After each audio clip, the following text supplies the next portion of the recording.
Hi, my name is Shelley. I just wanted to let you know that I have some ideas about what could have happened throughout history.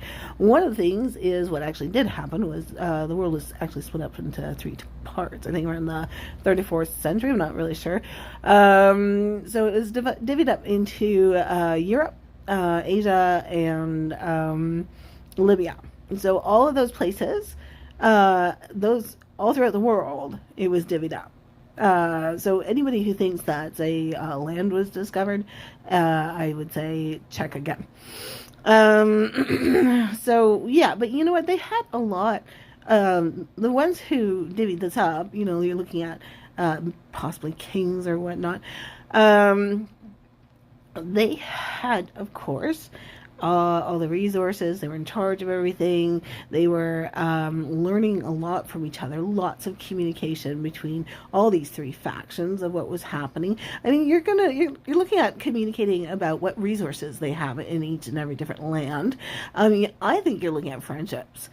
And you're also sharing like what resources there are around, what your people have invented, and just enjoying communication in general as well.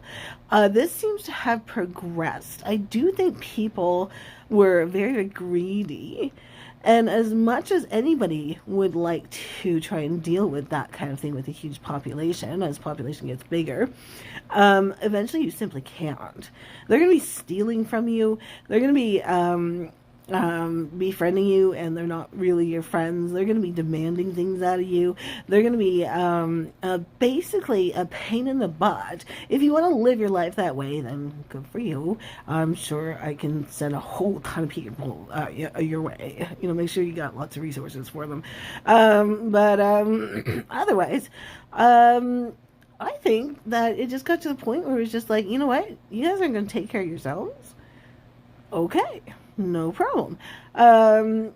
People then get resources, ideas, but they would also get pushed down mentally, because nobody wants them to take over. They've already got all sorts of shit. They're not going to want people underneath them to take over who have been trying to screw them over all the time. Who wants that? Who would want that for their world? Anyways, think about it. They divvy out the money. Everything is theirs. The money they consider theirs. The land they consider theirs. Even your people are considered resources. So we gotta take care of ourselves, right? I think so.